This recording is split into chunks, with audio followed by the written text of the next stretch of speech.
When Marcus Hayes, a successful entrepreneur, walked into a luxury car dealership, he expected to fulfill a lifelong dream. Instead, he was humiliated and turned away because of his appearance. But Marcus didn't back down. Instead, he devised a bold plan that would not only turn the tables on those who wronged him, but ignite a movement that no one saw coming. How did Marcus go from being dismissed to taking control of the very business that humiliated him? And how did his actions inspire change on a national scale? Comment below on what you'd do in his shoes, and subscribe for more stories of resilience and transformation. Now, let's jump into Marcus's journey and see how he turned injustice into an unforgettable victory. Marcus Hayes stood at the massive windows of his penthouse, the city's skyline twinkling like a sea of possibilities. It was a view he could never get used to. This was the life he had always dreamed of, and he had earned every bit of it. A tech entrepreneur who had built his company from the ground up, Marcus had overcome obstacle after obstacle to achieve success. Tonight, as he sipped his glass of whiskey, there was one thing left that he had yet to claim: his dream car. A smile played on his lips as he thought about the sleek red sports car he had admired since he was a boy. It wasn't just a luxury item. To him, it was a symbol of how far he had come. Tomorrow, he would finally make it his own. His assistant had already made an appointment at one of the city's most prestigious car dealerships. Known for its elite clientele and impeccable service, Marcus had done his research and picked out the exact model he wanted: fast, elegant, and powerful, just like the life he had built. As the city buzzed outside, Marcus felt a thrill of excitement ripple through him. He had faced many challenges in his life: poverty, systemic racism, and countless naysayers who doubted his ability to make it. But he had proven them all wrong. Now, he was on the verge of securing the final piece of his dream. The following day, Marcus woke with a sense of anticipation. He dressed in a tailored suit, the same kind of outfit he wore to business meetings where million-dollar deals were made. It wasn't about showing off. It was about presenting himself the way he deserved to be seen: successful, respected, equal. Driving through the heart of the city, Marcus couldn't help but admire the towering buildings and busy streets. He had worked hard to afford this life, and every landmark reminded him of his journey. When he pulled up to the dealership, a modern architectural marvel made of glass and steel, he felt a surge of excitement. This was it. He parked his car and walked toward the entrance, noting the other luxury vehicles lined up: Lamborghinis, Bentleys, Aston Martins. He didn't feel out of place. Not anymore. As Marcus stepped inside the dealership, the cool air and polished marble floors seemed to whisper sophistication. The cars inside gleamed under the showroom lights like treasures waiting to be claimed. He glanced at the red sports car he had admired for years, displayed in the center, and smiled to himself. But just as he took a step toward it, a tall, broad-shouldered security guard appeared in his path. "Excuse me, sir," the guard said, his tone clipped and suspicious. "Can I help you with something?" Marcus blinked, caught off guard by the man's tone. "I'm here to look at a car," he replied calmly. The guard's eyes swept over Marcus, lingering on his dark skin. His posture stiffened, and the smile that had momentarily graced Marcus's face began to fade. "I think you're in the wrong place," the guard said, his voice lowering as he blocked Marcus from walking further into the showroom. "This dealership isn't for people like you." Marcus felt his stomach drop. "Excuse me?" he asked, trying to keep his voice steady, though anger was starting to bubble up inside him. The guard stepped closer, his sneer deepening. "I said, this place isn't for you. You don't belong here." The words cut deep, sharper than Marcus had expected. He had faced racism before, plenty of it, but there was something about the casual cruelty in this man's tone that made his blood boil. He wasn't some broke kid from the neighborhood anymore. He was Marcus Hayes, a successful entrepreneur who could buy any car in this building with cash if he wanted to. "I'm here to purchase a car," Marcus said, his voice calm but firm. "Now, if you'll excuse me, I'd like to speak with someone about the red model on display." The guard didn't budge. Instead, he grabbed Marcus by the arm, a move so sudden and forceful that it sent a jolt of shock through him. "I told you you don't belong here," the guard snarled, his grip tightening. Before Marcus could respond, another voice broke through the tension. "Is there a problem here?" Marcus turned to see a man in a sharp suit walking toward them, his eyes flicking between Marcus and the guard. This had to be the manager.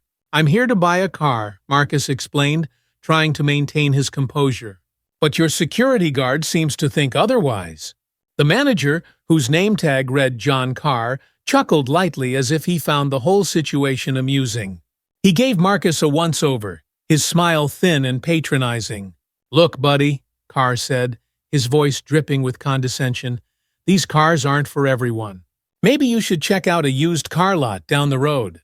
The insult was a slap in the face.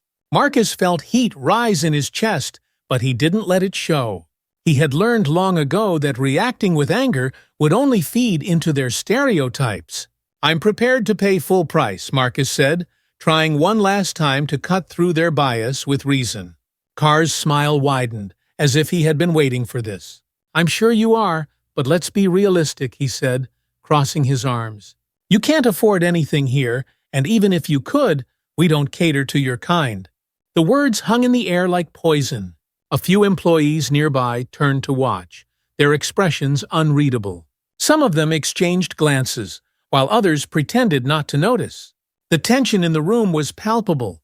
Marcus took a deep breath, steadying himself. This wasn't the first time he had faced racism, but the public nature of this humiliation stung in a way that was hard to describe. He could feel the eyes of everyone in the room on him, judging him, questioning his worth. "I'll be taking my business elsewhere then," Marcus said, his voice steady but cold. He didn't wait for a response. He turned on his heel and walked out, his head held high, even though every step felt like he was dragging the weight of their prejudice behind him. Outside, Marcus stood by his car, the sting of humiliation still fresh. His hands shook slightly, not from fear, but from anger. He had expected better. He had earned better. But once again, he had been reminded that success didn't make you immune to racism. For a moment, Marcus considered driving away, letting the incident pass. But something inside him rebelled against the idea. He wasn't the type to let things slide. He had worked too hard to let people like John Carr and that guard treat him as if he didn't belong. No, this wasn't over. He slid into the driver's seat of his car, but instead of heading home, he made a call. "Sarah?" he said when his lawyer picked up. "We need to talk." Marcus sat at his desk, staring at the city skyline. The sting of what had happened at the dealership still burned inside him, but now it was transforming, becoming something sharper, more focused. He had spent the past few days mulling over his options. He could walk away, as he had done many times before when faced with racism, or he could confront this injustice head-on. He glanced down at his phone, the screen still lit with the recent news alerts. The viral post Rachel had helped him craft about his experience at the dealership was spreading like wildfire across social media. Thousands of comments flooded in, people outraged by what had happened, sharing their own stories of discrimination and calling for justice. But Marcus wasn't interested in just generating outrage. Outrage was fleeting. He wanted something more substantial, more permanent, a real, lasting change. His mind returned to the conversation he had with his lawyer, Sarah Dyer, 2 days ago. They had spent hours going over the legal options, filing a discrimination lawsuit, seeking media coverage, or even organizing a formal boycott of the dealership. But none of it felt powerful enough to Marcus. Then it hit him. He didn't just want to fight the dealership in court. He wanted to own it. He picked up the phone and called Sarah again. This time his voice was steady with resolve. "Sarah," he said, "I want to buy the dealership." There was a brief pause on the other end of the line before Sarah responded, her tone incredulous. "You want to what?" "I want to own it," Marcus said. "And not just the dealership. I want to hit them where it hurts, right in the heart of their business."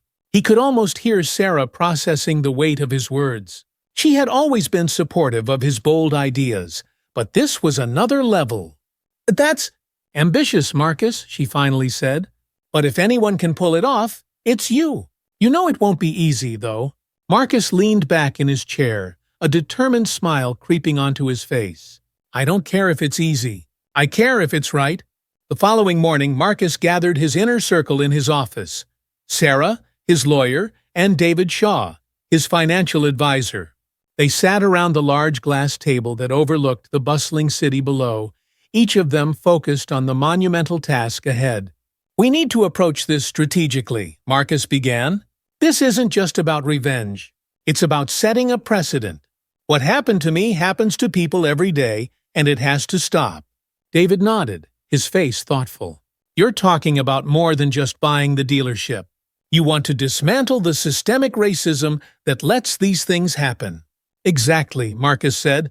And to do that, we need to control the narrative. We need to buy them out quietly, without them knowing it's me behind it. Sarah raised an eyebrow. How are you planning to do that? Buying out a dealership like that, especially with their corporate backing, isn't going to go unnoticed. Marcus leaned forward. That's where you and David come in. I want you to dig into their financials, find out who the parent company is, and see if they have any vulnerabilities. If they're struggling financially, we can exploit that. David's eyes lit up. I'll start looking into it right away. If the company's stock is on the decline, we can begin acquiring shares through intermediaries. They'll never see it coming. The room buzzed with the energy of a plan coming together. Marcus could feel the pieces falling into place. This wasn't just about him anymore. It was about sending a message that people like him weren't going to be pushed aside, ignored, or disrespected. Over the next few weeks, the plan went into motion. David worked tirelessly, researching the dealership's parent company. What he discovered was both surprising and fortuitous. The corporation behind the dealership was indeed struggling. Their stock had been on a steady decline for months, due to mismanagement and a few bad investments. We can make our move now, David told Marcus during one of their strategy meetings. If we start buying up shares through trusted intermediaries, we can gain a controlling stake without them realizing it's us. Marcus felt a surge of adrenaline. Let's do it. The stock acquisition began quietly but efficiently. Marcus funneled his purchases through several intermediaries, ensuring that no one would trace the shares back to him. The dealership's parent company had no idea what was happening beneath the surface, as Marcus slowly but surely built his stake. Meanwhile, Rachel, his close friend and social media strategist, continued to rally support for Marcus online. She was a force of nature, using her platform to amplify the story and keep the conversation going. Each new post, each news article, each tweet added fuel to the fire of public outrage. This is bigger than just one incident, Rachel told him during one of their late-night calls. This is about holding businesses accountable for how they treat people. People are paying attention, Marcus. You've started something huge. As Marcus's stake in the dealership grew, so did the public's interest in his story. His viral post had become a symbol of resistance against racial discrimination, and the hashtag #EqualTreatment now began trending across platforms. Celebrities, influencers, and activists joined the conversation, calling for an end to discriminatory practices in businesses. Major news outlets picked up the story, and soon Marcus was being interviewed on national television. He shared his experience, speaking passionately about the need for change, not just in that dealership, but across the country. We need to stop treating people like they don't belong, Marcus said during one interview. It doesn't matter how much money you have or what your background is. Everyone deserves respect. The dealership's sales plummeted as the boycott took hold. Negative reviews flooded online platforms, and customer foot traffic dried up.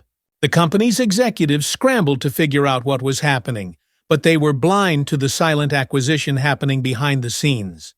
And through it all, Marcus remained calm, knowing that every passing day brought him closer to his goal. Just as Marcus was starting to feel momentum shift in his favor, a roadblock appeared. The parent company's legal team had caught wind of the increasing stock acquisitions and had begun to suspect something unusual was going on.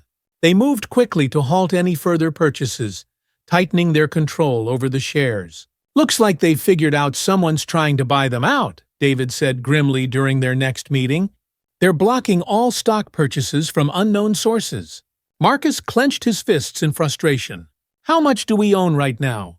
40%, David replied. "We're close, but not close enough to gain control." Marcus could feel the weight of the situation bearing down on him.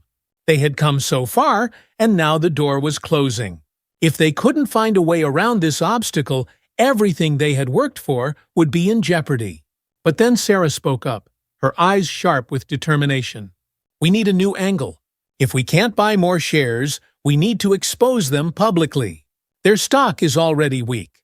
We can use the power of public outrage to drive it down even further.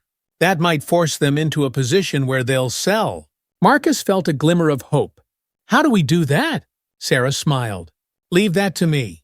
Sarah went to work immediately, filing a formal discrimination lawsuit against the dealership and its parent company.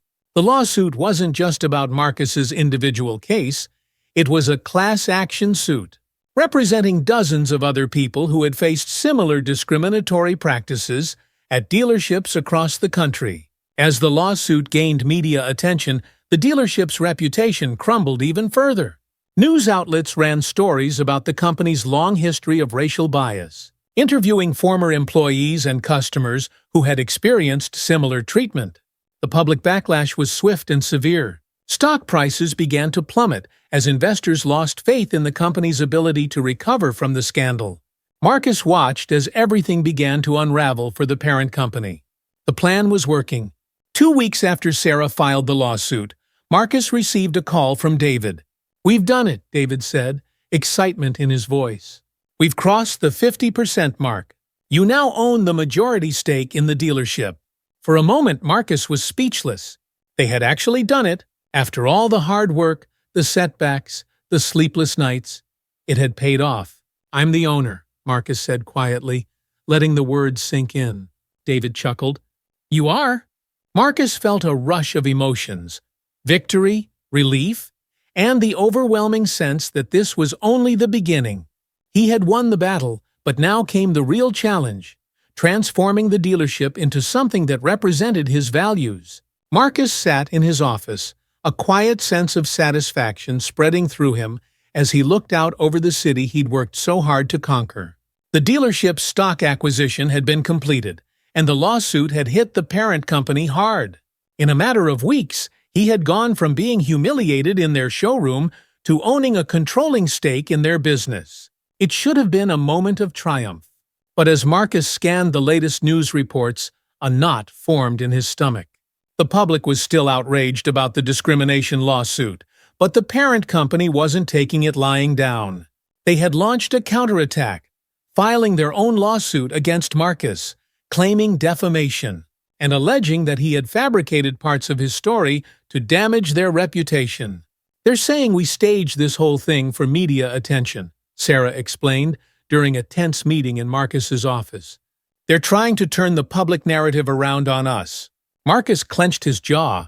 He knew this was a possibility, but it still hit harder than expected. "How bad is it?" "Bad," Sarah admitted. "Their legal team is one of the best.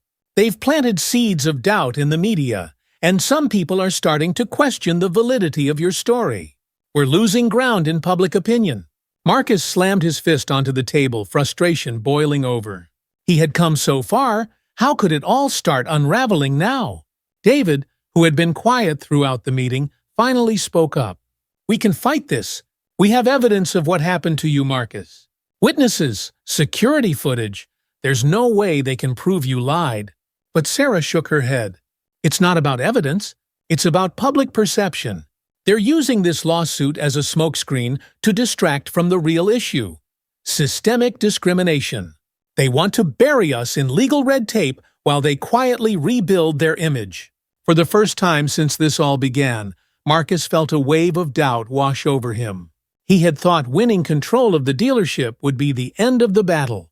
But it was becoming clear that this was just the beginning of a much larger war. As the parent company's counter-lawsuit gained traction, Marcus found himself in the eye of a media storm. Journalists, bloggers, and social media users picked apart every detail of his story, scrutinizing his background and motivations. The public, which had once rallied around him, now seemed divided. Some people still supported Marcus, but others were beginning to question whether he had exaggerated his experience for personal gain. Trolls flooded his social media accounts, accusing him of playing the victim card and profiting from the incident. It didn't help that the dealership's legal team was relentless, digging up every scrap of information they could use against him.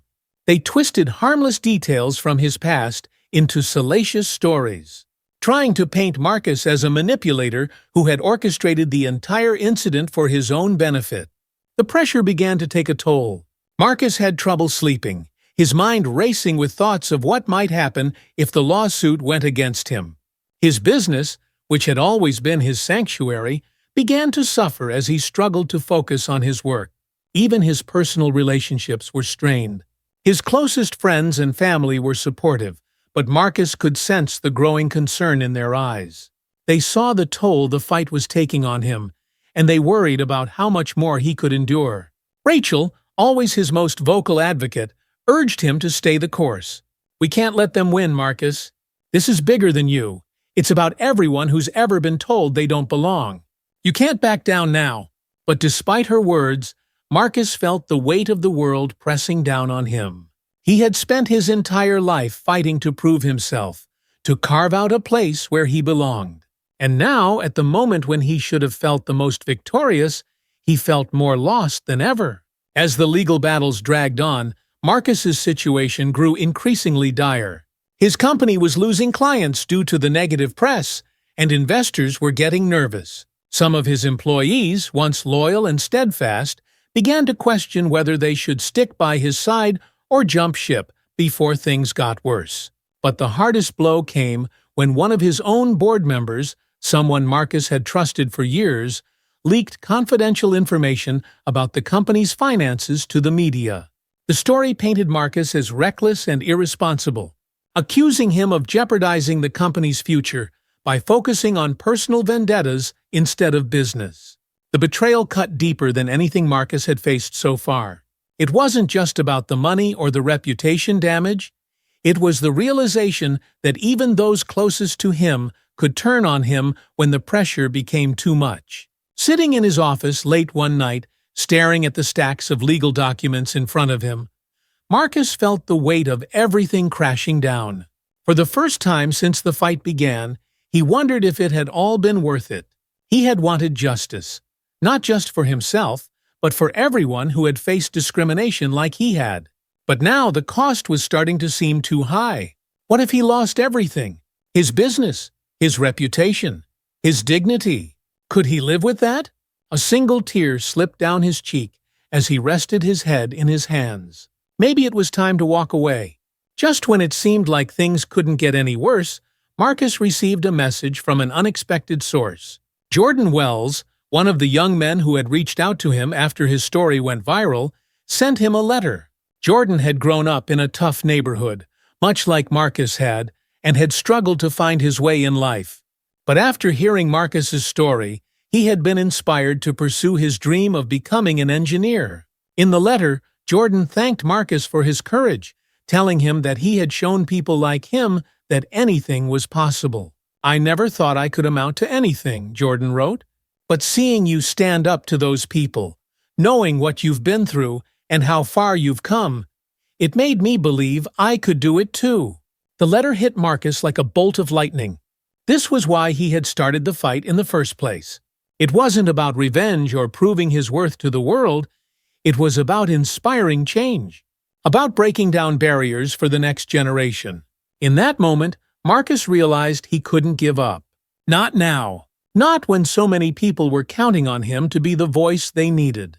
Reinvigorated by Jordan's words, Marcus made a decision. He wasn't going to let the dealership, the media, or anyone else take him down. He had come too far to back down now. He called Sarah and David to his office the next morning. They were both surprised to see the fire back in his eyes after weeks of watching him struggle under the pressure. "We're not done," Marcus said, his voice firm.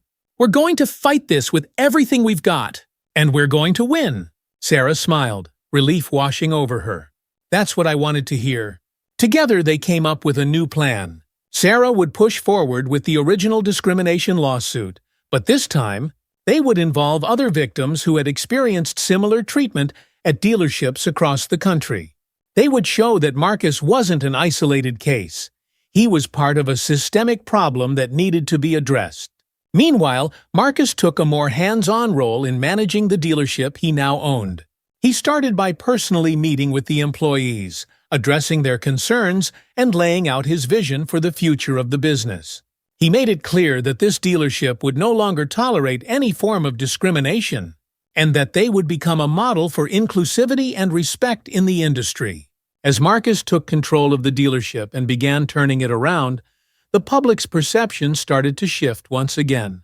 Word spread about the changes he was implementing, and the media began covering his efforts to transform the dealership into a place of equality and opportunity.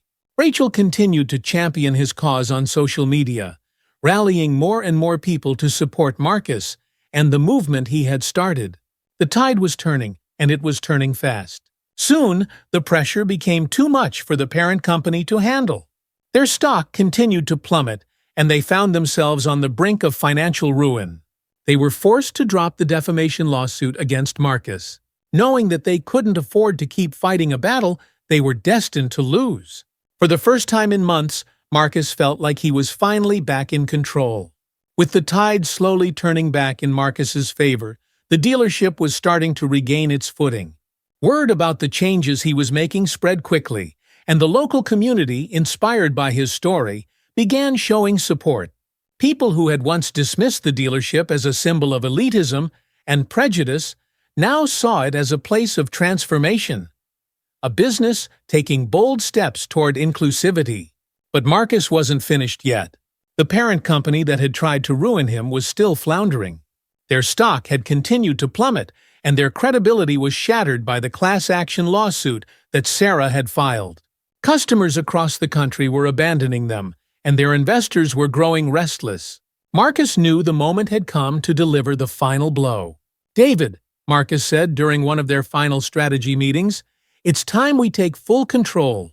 No more intermediaries. No more silent acquisitions. I want them to know it's me." David nodded, understanding the significance of this moment. "I've been tracking their stock," he said, pulling up the latest numbers on his tablet. "At this point, we can buy the rest outright. They're vulnerable, and there's nothing they can do to stop us." The weight of the decision hung in the air. Marcus had already achieved so much. He had bought the dealership, fought off their legal attacks, and restored his public image. But this move would be different. It would be a clear declaration that he wasn't just an entrepreneur fighting for personal justice. He was a force to be reckoned with, a leader who wouldn't stand for injustice in any form. "We're ready," Marcus said, his voice calm but filled with purpose. "Let's do it." Within hours, David executed the final stock purchases, and Marcus became the undisputed majority owner of the entire corporation.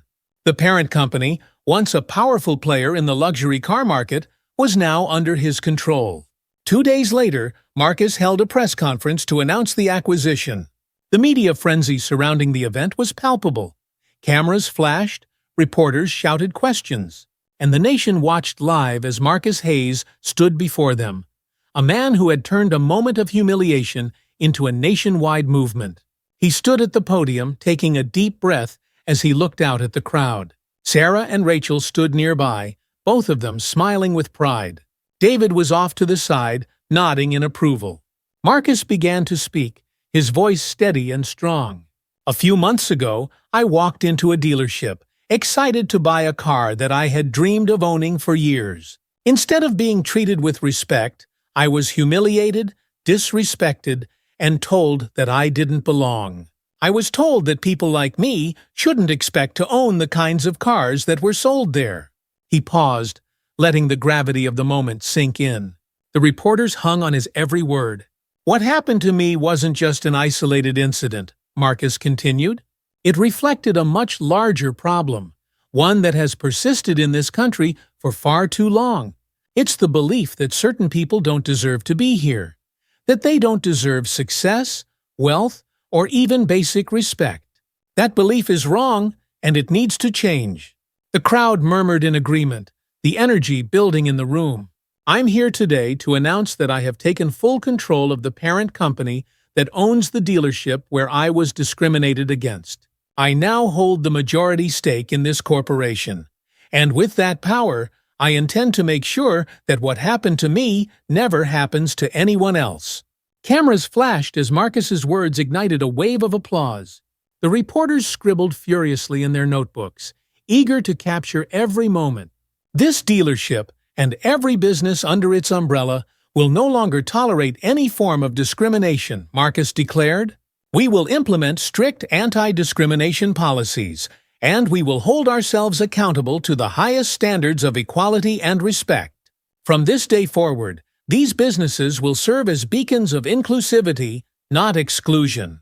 The applause grew louder, and Marcus felt a surge of pride. But he wasn't finished yet. And that's not all, he said, his voice rising with emotion. As part of our commitment to change, I am donating a fleet of luxury cars to local organizations that support underprivileged youth. These vehicles will be used to inspire the next generation of leaders, innovators, and entrepreneurs. We want them to know that there are no limits to what they can achieve. He motioned to a group of young men and women standing behind him, teenagers who had been invited to the event as special guests. They represented the future, and Marcus had made sure they knew they belonged here. One by one, Marcus handed out keys to the cars, each moment met with applause and cheers from the crowd. He stopped in front of Jordan Wells, the young man who had sent him the letter that had reignited his resolve. Jordan's eyes sparkled with emotion as Marcus handed him the keys to a sleek black sports car. This car, Marcus said, smiling warmly at Jordan, is a symbol of your future. Work hard, follow your dreams, and never let anyone tell you that you don't belong. Jordan nodded, his voice choked with emotion. Thank you, Mr. Hayes. You've shown me that anything is possible. With the press conference over, Marcus stood on the stage, looking out at the crowd as they dispersed. A sense of calm washed over him, an inner peace that had been missing for so long. He had fought the battle, faced the setbacks, and emerged stronger for it. But most importantly, he had changed the narrative. What had started as an act of discrimination had evolved into a movement for justice and equality. Marcus had shown the world that it wasn't enough to fight for personal victories. Real change required a collective effort, a shift in how society viewed success and opportunity. His phone buzzed in his pocket, and he glanced at it. Hundreds of messages flooded in. Congratulations, thank you notes, and stories from people who had been inspired by his fight. The hashtag #BreakingBarriers had gone viral, and the movement was spreading far beyond the car industry. The parent company's stock, which had plummeted during the scandal, was now on the rise again, driven by public support for the new direction Marcus was taking. Investors, once skeptical, were now eager to align themselves with a business that stood for something bigger than just profit. As Marcus turned to leave the stage, he was approached by John Carr, the manager who had humiliated him at the dealership months ago. John's face was pale, his eyes wide with a mixture of fear and regret. "Mr. Hayes," John began, his voice shaky, I'm so sorry for what happened. I didn't realize." Marcus held up a hand, cutting him off. He had no interest in rehashing the past. "Your actions spoke louder than your words," Marcus said, his voice firm but calm. "I've made my decision. You're no longer welcome here." John's face crumpled as Marcus walked past him, not looking back. It wasn't about revenge. It was about justice. In the months that followed, Marcus transformed the dealership and the corporation it belonged to. Under his leadership, they became champions of diversity and inclusivity, setting new standards for the industry. Other businesses followed suit, eager to align themselves with the positive changes Marcus was implementing. His story continued to inspire people across the country, and he was invited to speak at conferences, schools, and corporations about the importance of breaking down barriers and creating opportunities for everyone, regardless of their background. The dealership, once a symbol of elitism and exclusion, became a place where people from all walks of life felt welcome. Sales rebounded, and the business thrived, not just because of the cars they sold, but because of the values they stood for. Jordan Wells, the young man who had received one of the donated cars, went on to pursue his engineering degree, inspired by Marcus's example. He often wrote to Marcus, updating him on his progress and thanking him for the opportunity that had changed his life. One day, Marcus received a letter from Jordan's mother. In it, she thanked Marcus for giving her son hope and for being the role model he needed. "You showed him that he could be more than what society expected of him," she wrote. "You gave him a dream, and now he's chasing it." As Marcus stood outside the dealership, looking at the bustling showroom filled with diverse customers and employees, he knew that his journey had come full circle. He had faced humiliation and prejudice, but he had turned those experiences into something far greater than he could have imagined. He had built a legacy, not just for himself, but for future generations. A legacy that said, "We belong. We succeed. We rise." The fight for equality and justice wasn't over, but Marcus had proven that one person could make a difference. And as long as people like him kept pushing forward, there was no limit to what they could achieve. With a deep breath, Marcus smiled. The road ahead was long, but for the first time in a long time, he knew he was ready for whatever came next. It had been a few months since Marcus Hayes had stood at that press conference, declaring his victory and outlining his vision for the future. Since then, the dealership had undergone a complete transformation, and the entire corporation that once stood against him was now a beacon of progress. The road to redemption had not been easy, but it had been worth it. Marcus walked through the dealership's showroom, watching as the staff, now a diverse team, trained in inclusivity and customer respect, interacted with clients from all walks of life. The energy in the building was different. Gone were the cold stares and arrogant attitudes. In their place was a sense of welcome, a palpable change in the culture. People felt it the moment they stepped inside. The cars gleamed under the soft lights, but it wasn't the vehicles that made Marcus proud. It was the people. Every employee in that dealership had gone through a rigorous training program that focused on equality, respect, and customer care. The program, which Marcus had personally overseen, had become a model for other businesses across the country. "We've had a record number of sales this quarter," David said, walking beside Marcus as they did their weekly check-in. "That's great," Marcus replied, though his focus remained on the broader impact of their work. "But this isn't just about the numbers. This is about changing the way business is done." David smiled. "I know, and we're doing that." But Marcus had another idea. His mind was always on the future, and he wasn't content with just transforming the dealership. He wanted to take this movement further. "We've built something special here," Marcus said, pausing in front of a wall that displayed the new mission statement of the company. "Respect for all. Opportunity for all. But I want to do more," Marcus continued. "What we've started here needs to grow. We can't just stop at one business or one industry. We need to take this across the country." David looked at him, intrigued. "You're thinking of expanding?" Marcus nodded. "I want to start a foundation, a program that teaches businesses how to adopt inclusive practices, how to respect their customers and employees, no matter who they are or where they come from. This isn't just about me or this dealership. It's about making sure what happened to me doesn't happen to anyone else." Within weeks, Marcus's vision became a reality. With the help of Sarah, David, and Rachel, they launched the Breaking Barriers Foundation, an initiative aimed at promoting equality, diversity, and respect in the business world. The foundation would offer workshops, training programs, and resources to companies that wanted to reform their practices and create more inclusive work environments.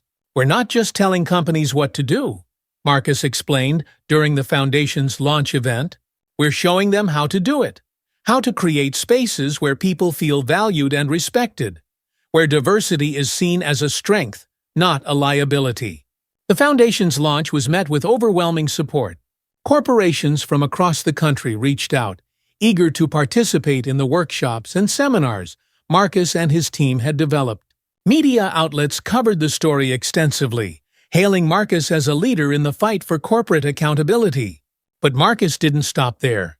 He made sure that the foundation didn't just cater to big corporations.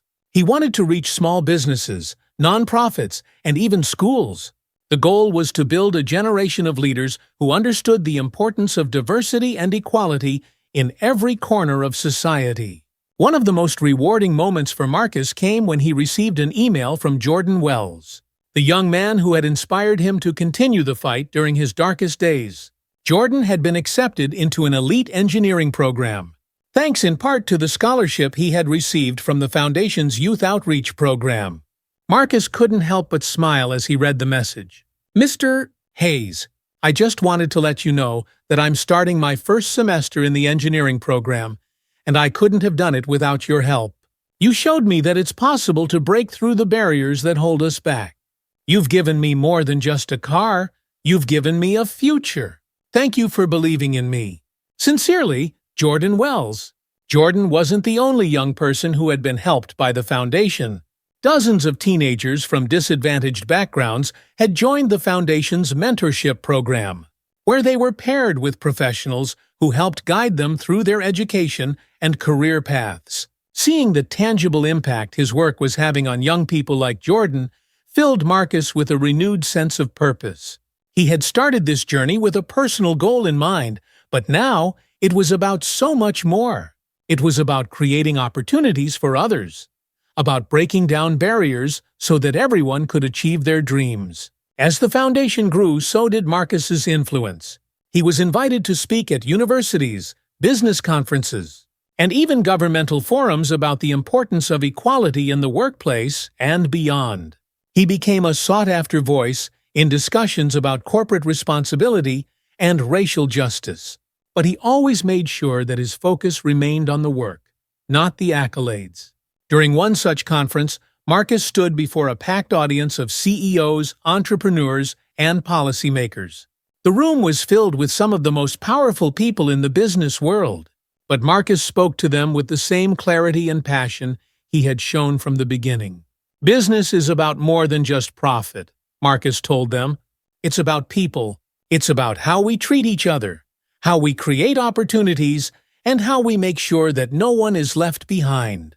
He paused, letting his words sink in. "We have the power to change things, to build businesses that reflect the values we want to see in the world, but it starts with us. It starts with how we choose to lead." The applause that followed was deafening, but Marcus didn't linger on it.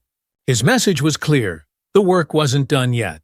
There was still so much more to accomplish. One evening, as Marcus sat in his office, he reflected on how far he had come. The once daunting battles against the dealership, the parent company, the legal threats seemed distant now, though the lessons they taught him remained close to his heart. Rachel, who had been with him every step of the way, knocked on the door and entered. "You did it," she said, smiling as she sat across from him. Marcus smiled back. "We did it? This was never just about me." Rachel nodded.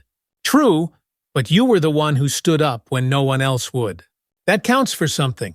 Marcus leaned back in his chair, looking out at the city that had once seemed so overwhelming and now felt like home. "There's still more work to do. The Foundation is just the beginning. I want to make sure that this movement grows, that it lasts beyond us." Rachel's smile widened. "It will. You've already inspired a new generation." The road ahead was still long, and Marcus knew that there would be more challenges, more battles to fight. But for the first time in a long time, he felt a deep sense of peace. He had come full circle, from being told he didn't belong to owning the very business that had humiliated him, to creating a legacy that would empower others for years to come. And as he looked toward the future, he knew that this was only the beginning of something even greater. Marcus Hayes wasn't just breaking barriers. He was building a future where those barriers didn't exist at all. Several years had passed since Marcus Hayes first walked into that dealership, a moment that had once represented the pinnacle of his success, only to be shattered by humiliation. Yet, as Marcus stood at the entrance of that same dealership now, the place felt transformed, not just physically, but in spirit. What had once been a symbol of exclusion was now a thriving example of what true inclusivity could look like. He had spent years working to turn the company around, But Marcus knew that his greatest achievement wasn't just saving the business. It was building a legacy of change that stretched far beyond those showroom walls. Today, Marcus had been invited back to celebrate a new milestone, one that marked the dealership's role as the flagship of a national movement. The Breaking Barriers Foundation had grown rapidly, helping hundreds of businesses reform their practices to promote equality and respect. Marcus had partnered with major corporations, local businesses, and even governmental agencies to ensure that the principles of fairness, inclusion, and opportunity became embedded in workplaces across the country. The dealership had become a model of this transformation. It had not only survived, it thrived. Its workforce was more diverse than ever, and customers from all walks of life frequented the showroom, knowing they would be treated with respect, regardless of who they were or what they looked like. Today's celebration marked a new chapter for the dealership, but more than that, it symbolized the broader impact Marcus had made. The Breaking Barriers initiative had now expanded into a nationwide program, training tens of thousands of employees in businesses of all sizes. The foundation had helped enact new policies at corporations, changing the way customer service and internal management were handled, pushing for accountability and respect. As Marcus walked through the dealership, he couldn't help but reflect on the journey that had brought him here. The once tumultuous road he had traveled was now paved with stories of success and triumph, people whose lives had been changed because of the work the foundation was doing. Among them was Jordan Wells, the young man who had inspired Marcus during his darkest days. Jordan had now graduated with honors from his engineering program and had gone on to start his own business, employing other young men and women from underprivileged backgrounds just like him. Jordan stood next to Marcus now, watching the celebration unfold with a proud smile. "Never thought I'd be standing here like this," Jordan said, his voice filled with awe. "It's like a dream come true." Marcus turned to him, his expression filled with warmth. "You did this, Jordan. You made your dream a reality. All I did was give you a key. You're the one who unlocked the door." Jordan grinned. "Still, I wouldn't have gotten here without you." The two men watched as families, employees, and community leaders mingled in the showroom. The atmosphere was celebratory, but it wasn't just about the success of the business. It was about the legacy Marcus had created, a legacy that went beyond material success, reaching into the hearts of the people he had touched. The media had gathered outside the dealership, eager to capture the moment. As Marcus stepped up to the podium, cameras flashed, and reporters began scribbling notes. His story had become the symbol of something much bigger, a fight for justice, equality, and the dismantling of systemic barriers in business and beyond. He cleared his throat and began to speak, his voice strong but humble. "When I started this journey, I was focused on one thing, fighting for my right to be treated with respect. But what I quickly realized was that this fight wasn't just about me. It was about every person who has ever been told they don't belong. It was about creating a future where no one has to feel like they don't deserve to succeed because of where they come from, how they look, or who they are." The crowd was silent, hanging on to his every word. "The Breaking Barriers Foundation isn't just a business initiative," Marcus continued. "It's a national movement. It's a commitment to doing better, to being better, to ensuring that we treat each other with dignity and fairness in every aspect of our lives." He paused, his eyes sweeping across the faces in the crowd. Faces of hope, of pride, of determination. "We're here today because we believe that change is possible. We believe that the way things have been isn't the way they have to be. And we believe that when we come together to fight for what's right, there's nothing we can't achieve." The crowd erupted into applause, and Marcus smiled. It wasn't just a victory for him. It was a victory for everyone who had ever fought to make the world a fairer place. In the weeks following the celebration, Marcus watched as the Breaking Barriers movement continued to spread. More businesses signed on to the foundation's training programs, eager to implement the principles Marcus had championed. Some corporations, inspired by his story, launched their own initiatives to promote diversity and respect within their organizations. Media outlets continued to cover Marcus's journey, with news programs highlighting how his personal battle had led to real, systemic change. Soon, other industries, tech, finance, and retail, began fielding questions about how they treated their customers and employees. With the public demanding more accountability and transparency, Marcus knew that the work wasn't over. He knew that real, lasting change required constant effort and vigilance.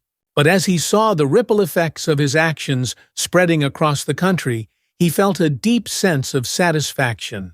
The foundation was growing into a force for good, and Marcus was no longer just a businessman, he was a leader in the fight for equality. Several years later, Marcus stood in front of a group of young entrepreneurs, many of them graduates from the mentorship program the foundation had started. They had gathered at a conference in New York, eager to learn from Marcus's experience and carry on the work he had started. One of the young women raised her hand. "Mr. Hayes, what's the most important lesson you've learned in your career?"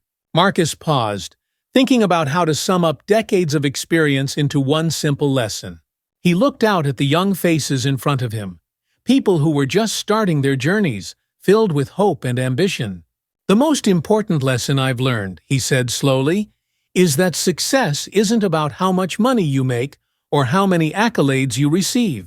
It's about the impact you have on others. It's about lifting people up, making sure that the doors you walk through stay open for the people coming behind you." He smiled at the group. "Your legacy isn't defined by what you achieve for yourself. It's defined by what you achieve for others." Years passed, and Marcus Hayes's influence continued to grow. The Breaking Barriers Foundation became a permanent fixture in the business world, its programs shaping the way companies operated and how they treated their employees and customers. Jordan Wells, now a successful entrepreneur in his own right, carried on the values that Marcus had instilled in him. He often spoke at foundation events, sharing his own story of overcoming adversity and giving back to the community that had supported him. And Marcus, though no longer in the day-to-day operations of the dealership or the foundation, continued to be a mentor and advocate for the cause he had championed. He had built a legacy that would outlast him, a movement that would continue to push for justice, fairness, and respect long after he was gone. One evening, as Marcus sat on his porch, watching the sunset, he thought about the journey he had been on. From the moment he had been humiliated at that dealership to now, where he had transformed that same business into a symbol of hope and progress. He knew that his work had made a difference, not just in the lives of those he had helped directly, but in the broader fight for equality. With a contented sigh, Marcus smiled. He had done what he set out to do. He had broken down the barriers that once held him back, and in doing so, he had paved the way for countless others to rise. His story wasn't just his own anymore. It belonged to everyone who believed that a better world was possible. And for that, Marcus Hayes felt an immense sense of pride. In the years to come, the Breaking Barriers Foundation continued to flourish. Marcus's name became synonymous with corporate reform and social justice. His legacy firmly rooted in the movement he had started. New leaders emerged, inspired by his vision, carrying the torch forward into new industries and new corners of society. As the world changed, one thing remained constant: the belief that everyone, no matter their background, deserved a fair shot at success. And it was Marcus Hayes who had lit the way. If you've been inspired by Marcus's journey of resilience, justice, and transformation, there's so much more to come. Stories like these remind us that change is possible, and we can all be part of it. Don't miss out on more empowering stories, real-life lessons, and content that motivates you to break your own barriers. Subscribe now and join a community dedicated to inspiring change, one story at a time.